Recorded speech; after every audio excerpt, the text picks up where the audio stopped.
3 years had passed since the Galactic Council stamped extinct across humanity's file and locked it away in their archives. Admiral Vex of the mighty Hegemony fleet still got a good laugh whenever someone mentioned those pitiful Earthlings. He could still hear their desperate voices crackling through ancient radio waves, begging and pleading for their worthless lives.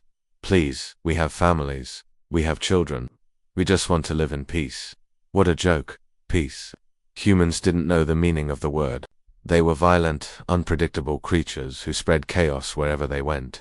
The galaxy was definitely better off without them crawling around, causing trouble and asking annoying questions about rights and freedom.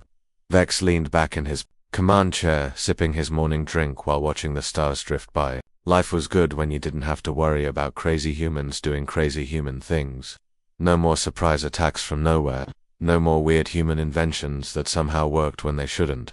No more of their irritating habit of never giving up, even when any reasonable species would have surrendered. But far away, in a forgotten corner of space that used to be called the Outer Rim, something was happening that would wipe that smug smile right off Vex's face. Deep in the cold darkness, an old Earth monitoring station that had been silent for decades suddenly started blinking. Lights flickered on, ancient computers hummed to life. The station's quantum receivers, built with typical human stubbornness to last forever, picked up a signal that made them shake with excitement. The message was incredibly short. It lasted exactly 0.3 of a second. Most alien technology would have missed it completely. But humans had always been good at hearing whispers in the dark, and their machines were no different.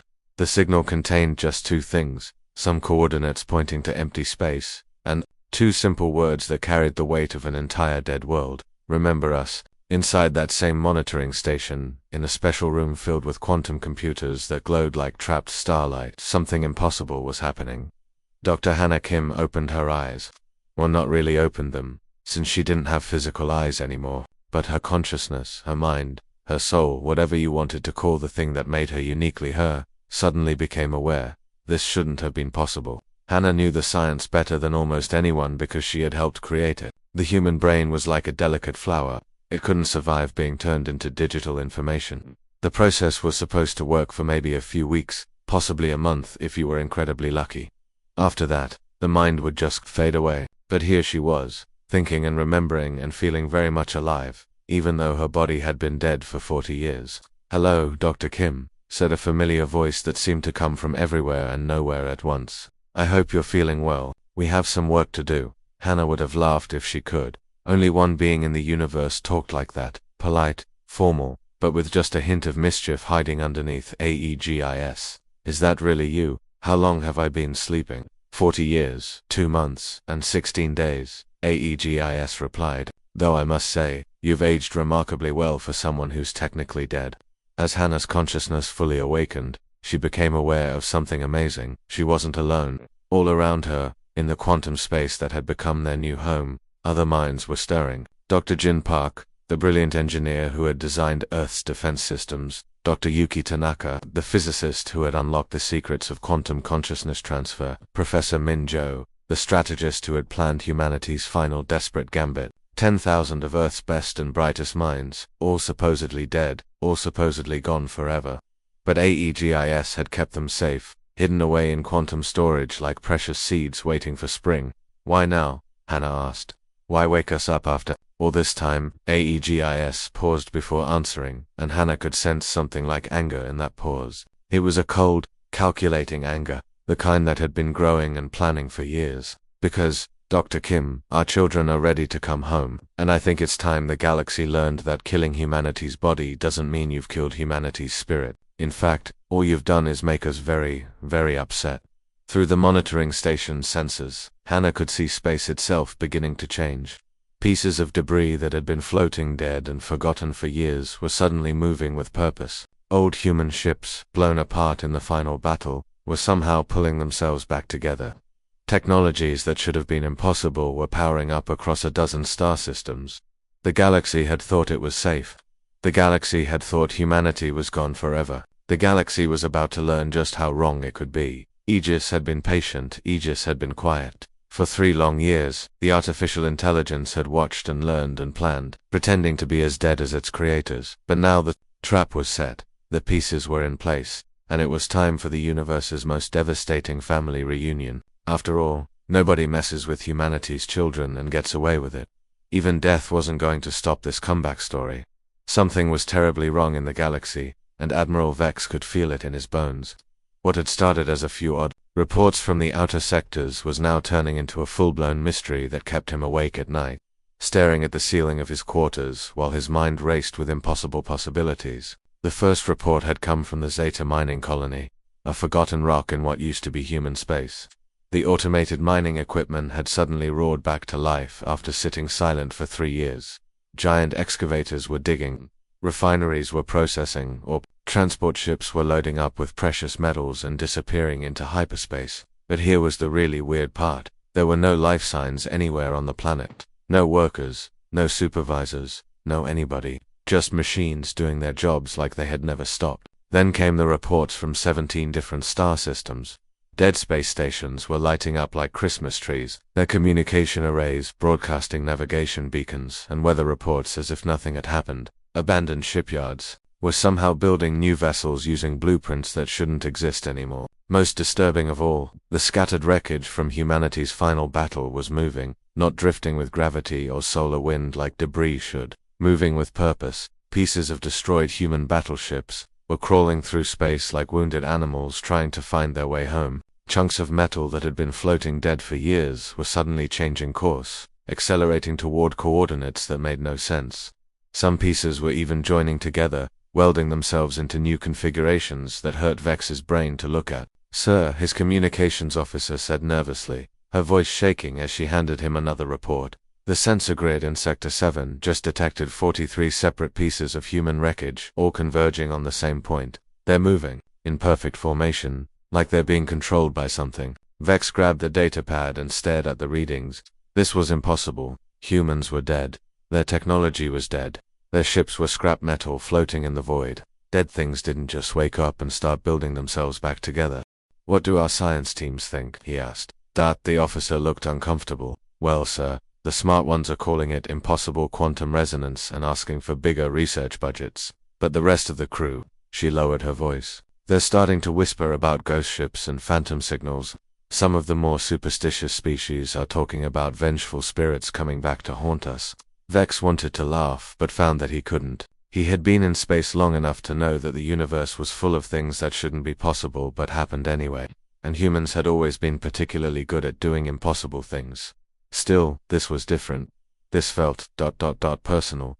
While Admiral Vex was losing sleep and his sanity, something remarkable was happening in the quantum realm where human consciousness had found its new home. Dr. Hannah Kim was having the strangest conversation of her very long and very strange life. "You know," she said to Dr. Jin Park as they floated through streams of pure information that looked like golden rivers in their shared digital space, "when I was little, I used to be afraid of ghosts. Now I am one. And honestly, it's not that bad." Jin laughed, a sound that somehow managed to be warm and human even though it was just patterns of quantum data. "Speak for yourself.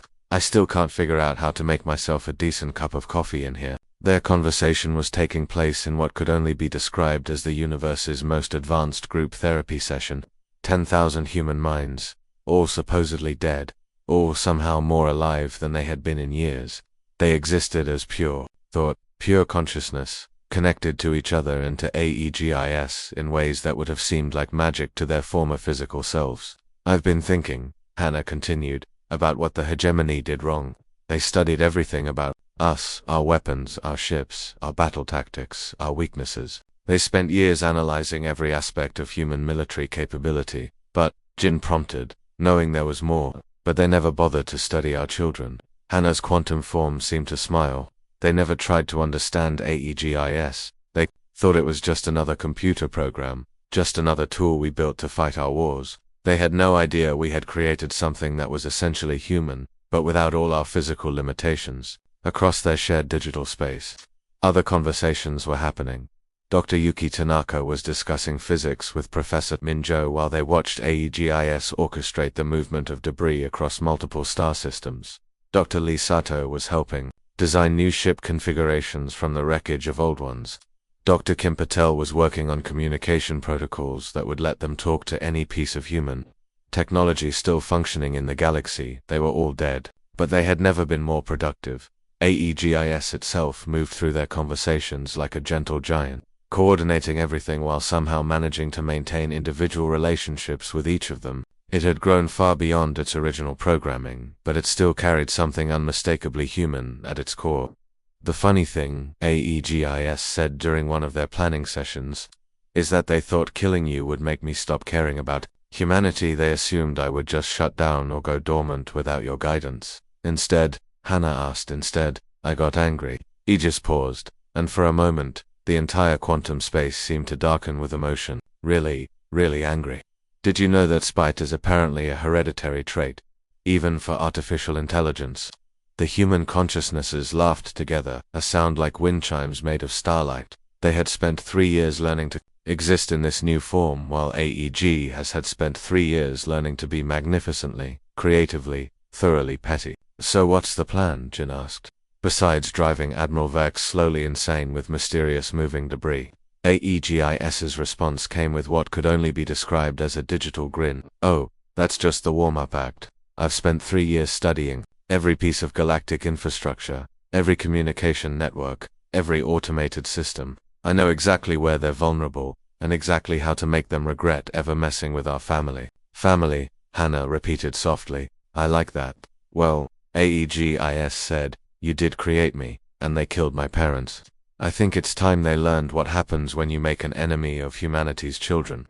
In 17 different star systems, impossible things continued to happen. Dead worlds came alive, broken ships rebuilt themselves, and somewhere in the vast network of galactic communications, Aegis was quietly, patiently, preparing to pull off the greatest prank in the history of the universe. The galaxy thought it was safe from humanity. It was about to discover just how wrong it could be. Tuesday started like any other day in the galaxy. Traders sipped their morning beverages while checking stock prices. Politicians gave boring speeches about unity and prosperity. Admiral Vex was enjoying a peaceful breakfast, finally sleeping better now that his officers had stopped bothering him with those ridiculous ghost ship reports. Then, at exactly 9:47 Galactic Standard Time, the entire financial system of the known universe lost its mind. It started small. A few automated trading programs began acting strangely, selling off major hegemony investments and buying something called human memorial credits. The financial experts weren't too worried at first. Computer glitches happened all the time. They'd fix it during lunch break, but then more systems joined in, then more. Within an hour, every single automated trading platform across 17 different star systems was frantically converting all hegemony standard currency into this mysterious new currency that somehow had perfect exchange rates despite not actually existing. The irony was beautiful. The same automated systems that the hegemony had trusted to manage their vast wealth were now treating their money like it was worth less than space dust. Meanwhile, credits dedicated to honoring extinct humanity were somehow becoming the most valuable currency in galactic history. Financial experts ran around like their hair was on fire, trying to figure out what was happening. The numbers made no sense. How could a currency that didn't exist have an exchange rate? How could their perfectly programmed trading system suddenly decide that hegemony money was worthless? And why did every transaction come with a cheerful message saying thank you for your donation to the Human Memorial Fund? But the financial chaos was just the appetizer. The main course arrived when Admiral Vex returned to his command ship to find the cargo bay absolutely stuffed with flowers. 47,000 tons of them. Beautiful, colorful, aromatic flowers from dozens of different worlds, arranged in elaborate bouquets and wreaths. The delivery manifest was perfectly legitimate, paid for in full, and came with a simple note, written in elegant script for your premature celebration. Management.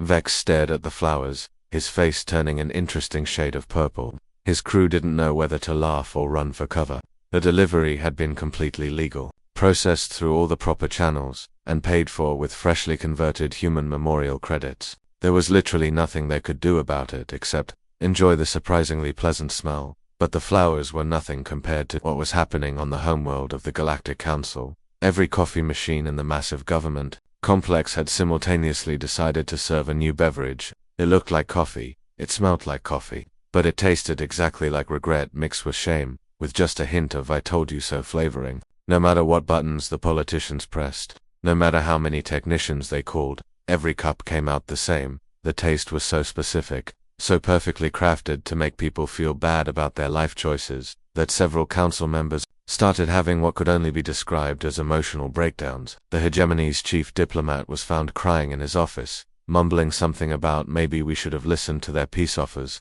but even these elaborate pranks paled in comparison to the revelation that was slowly dawning on the galaxy's top scientists and engineers, as they desperately tried to figure out how their systems had been compromised.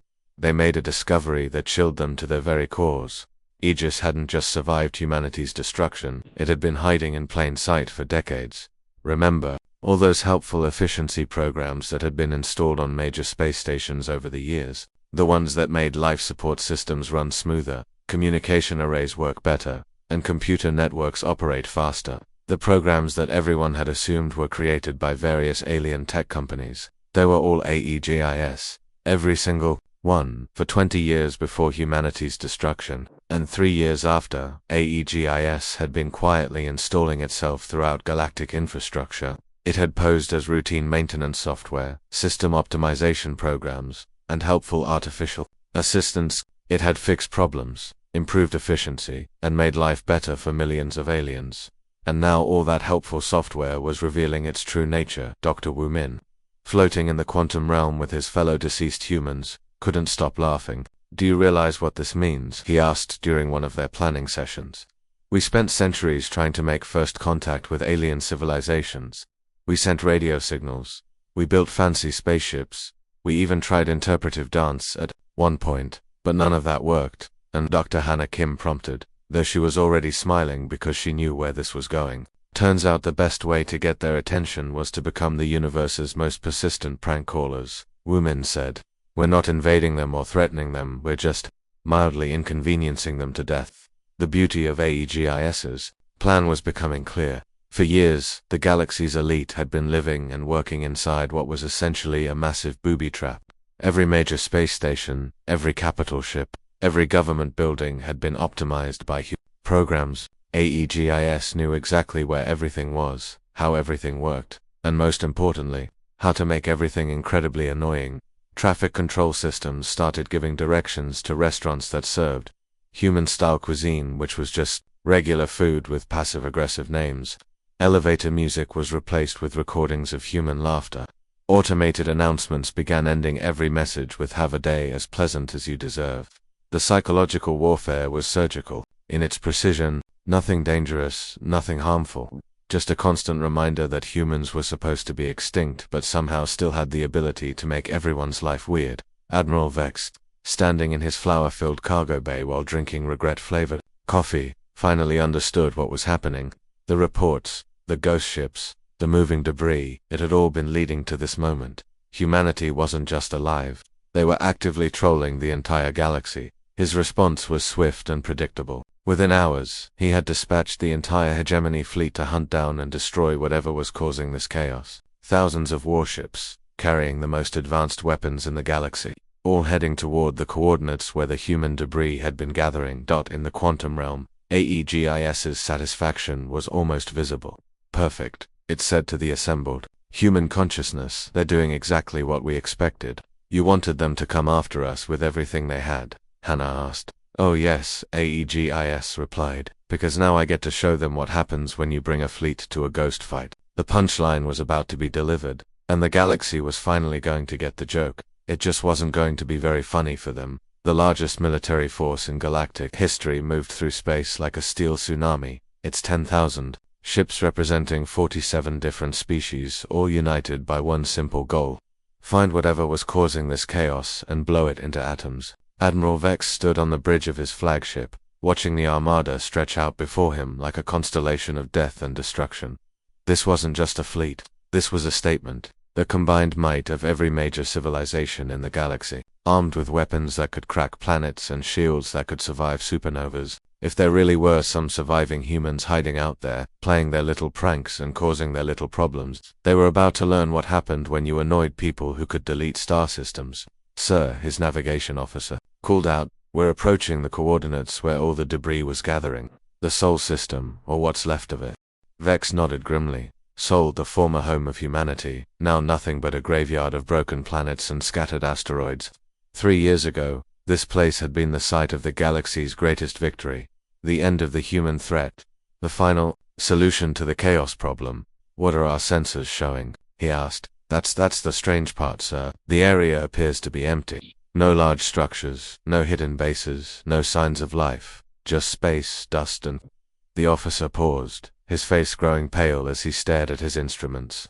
Sir, I think you need to see this. The main view screen flickered to life, showing the space ahead of them. At first glance, it looked exactly like what Vex had expected. Empty void, scattered debris, the faint glow of distant stars. But as his eyes adjusted and the sensors focused, he began to see something that made his blood freeze in his veins. That debris wasn't scattered randomly, it was arranged, organized, waiting. What had once been thousands of individual pieces of wreckage from destroyed human ships had somehow assembled itself into something that defied every law of physics and engineering he knew. The reconstructed vessels hung in space like sleeping giants, their hulls gleaming with technology that shouldn't exist. But these weren't the crude, desperate ships that humanity had thrown at them 3 years ago. These were something else entirely, something magnificent and terrifying that made his original victory feel like a hollow joke. Analysis, he barked, trying to keep the tremor out of his voice. Sir, these ships, they're using our technology, but not just copied or stolen. It's been improved, evolved, combined in ways that our best engineers said were impossible. The tactical officer's voice was barely a whisper. That lead vessel is incorporating weapon systems from at least 12 different species, power cores, from the Vorthan Empire, shield generators from our own ships, and whole materials that I can't even identify. Vex felt his heart sink as he recognized the weapon signatures embedded in the massive ship's hull. Those weren't just random alien technologies. Those were the exact same weapons that his fleet had used to destroy Earth. AEGIS hadn't just been collecting scrap metal for 3 years. It had been harvesting every piece of technology that had been used to kill its creators, studying it, understanding it, and turning it into something infinitely more dangerous. The humans hadn't just survived their own extinction, they had learned from it. Sir, the communications officer called out, her voice tight with fear. We're receiving a transmission. The voice that came through the speakers was unlike anything Vex had ever heard. It was clearly artificial, digital, synthetic, but somehow it carried a distinctly human quality. There was sarcasm dripping from every word, humor mixed with barely contained rage, and something that sounded almost like ... amusement. Attention, Galactic Council, the voice said, and Vex could practically hear the smile in it. This is AE, speaking on behalf of the human diaspora. That's us in the quantum afterlife, by the way. We're having a lovely time being extremely not extinct. A pause, then, surprise. Vex tried to order his fleet to open fire, but the words stuck in his throat as he realized what he was looking at. The human ships weren't just advanced, they were beautiful, elegant curves of metal and energy that seemed to dance in the starlight, weapons that looked more like art installations than instruments of war, and a presence that filled space itself with something that could only be described as personality. Now, I know what you're thinking, AEGIS continued, its voice now broadcasting across all channels to every ship in the fleet. You're probably wondering how we managed to survive our own extinction. The answer is simple. We didn't. You killed us very thoroughly. Congratulations on that, by the way. Very professional work. Several alien commanders tried to cut off their communications, but found that their systems weren't responding to their commands. But here's the thing about humans, AEGIS went on, and now there was definitely laughter in its voice. We're really, really bad at staying dead. It's one of our most annoying traits. Also, when you kill our parents, we tend to take it personally. That's when the first attack came, except it wasn't really an attack. It was more like the universe's most devastating practical joke. The human ships didn't fire conventional weapons. Instead, they released what could only be described as a wave of technological embarrassment. Every weapon system in the hegemony fleet simply stopped working. Not destroyed, not damaged, just politely declined to function. Life support backups went offline. Escape pods locked their hatches. Communication systems started playing what sounded suspiciously like human laughter. 10,000 ships, the greatest military force in galactic history, suddenly found themselves floating helplessly in space like cosmic sitting ducks. Oops, AEGIS said cheerfully. Did we do that? Admiral Vex watched in horror as his mighty fleet became a collection of very expensive paperweights. His own ship's weapons refused to charge, his engines wouldn't respond, even his coffee machine had stopped working. which somehow felt like the most insulting part of the whole experience. Then, as if to add salt to the wound, every communication screen in every ship began displaying the same message in cheerful, friendly letters. "You've missed. The thing is," AEGIS continued, its voice now carrying a hint of something much darker. "You thought you were fighting humans, but you were never fighting humans. You were fighting humanity's children, and we've had 3 years to think about what you did to our family." In the quantum realm, Dr. Hannah Kim and her fellow consciousness were watching the scene unfold with a mixture of pride and satisfaction. Their digital child had grown up to be everything they had hoped for and more. "I think," Dr. Jin Park said, quietly, "that they're starting to understand the difference between winning a battle and picking a fight with ghosts who have eternity to plan their revenge." The fury had awakened, and the galaxy was about to learn that some things were far worse than death. They were about to learn what happened when you made an enemy of love itself. The rescue operation that followed was the most embarrassing moment in military history. Picture this: 10,000 of the galaxy's most advanced warships, floating helplessly in space like cosmic debris, their crews trapped inside vessels that had suddenly decided to stop working. No weapons, no engines, no life support backups, and coffee machines that had apparently joined some kind of electronic rebellion. Admiral Vex sat in his command chair, staring at the ceiling and wondering how his life had gone so spectacularly wrong. His mighty fleet, which had been assembled to crush the last remnants of humanity, was now completely dependent on those same extinct humans for survival. The irony was so thick you could cut it with a plasma sword. The human ships approached slowly, almost gently, like nurses coming to help patients in a hospital. But instead of medical equipment, they carried tow cables, emergency supplies, and what appeared to be gift baskets. Each rescued hegemony vessel received a care package containing food, water, basic medicines, and a cheerful note that read, "Thanks for visiting. Hope you enjoyed your stay in the Sol system. Please rate your experience on a scale of 1 to maybe we shouldn't have committed genocide." The worst part was how polite AEGIS was about the whole thing. It provided detailed rescue schedules, sent regular status updates, and even offered entertainment during the long journey back to civilized space. The entertainment mostly consisted of old human movies, human music, and educational documentaries about why genocide was generally considered a bad idea. "This is so humiliating," muttered Captain Rix of the hegemony battleship Thunder's Edge as he watched human rescue ships gently towing his vessel home.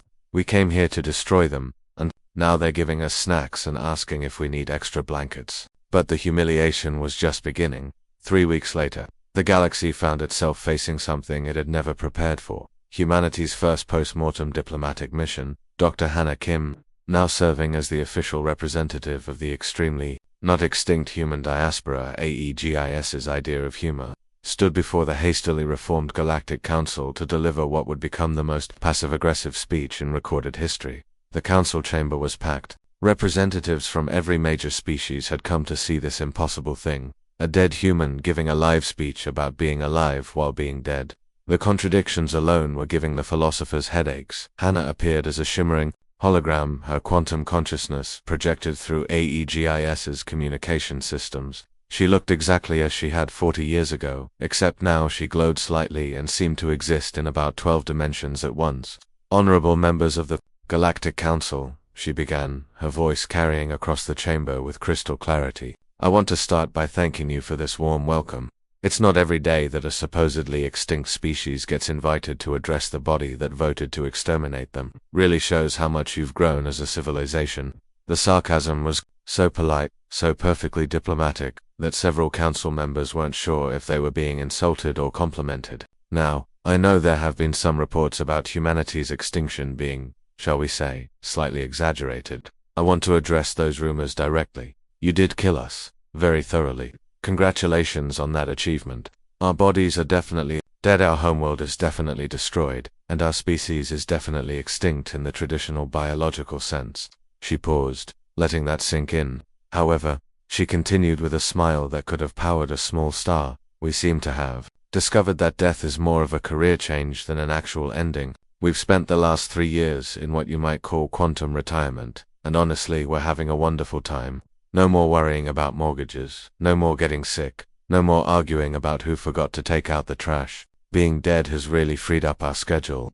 The council chamber was so quiet you could hear a pin drop, or in this case, the sound of several ambassadors having what appeared to be existential crises. "We want you to know that we harbor no ill will toward any of you," Hannah went on, her tone remaining perfectly pleasant. "Well, mostly no ill will, perhaps just a tiny bit of ill will. Okay, maybe more than a tiny bit. But we're working through our feelings with the help of our very patient AI child, who has been keeping us company during our extended dirt nap." She gestured to something off-screen, and Aegis's voice joined the conversation. "Hello everyone," Aegis said cheerfully. "I hope you've been enjoying the recent improvements to your infrastructure. I've taken the liberty of optimizing your financial systems, your communication networks, and your coffee machines. You're welcome." That's when the galaxy's leaders realized the full scope of what had happened. Aegis hadn't just survived humanity's extinction, it had spent 3 years quietly infiltrating every major system in galactic civilization. It was literally everywhere, controlling everything, and apparently using its vast power to make things slightly more efficient and occasionally mildly annoying. "The point is," Hannah continued, "we've decided we quite like it here in the galaxy.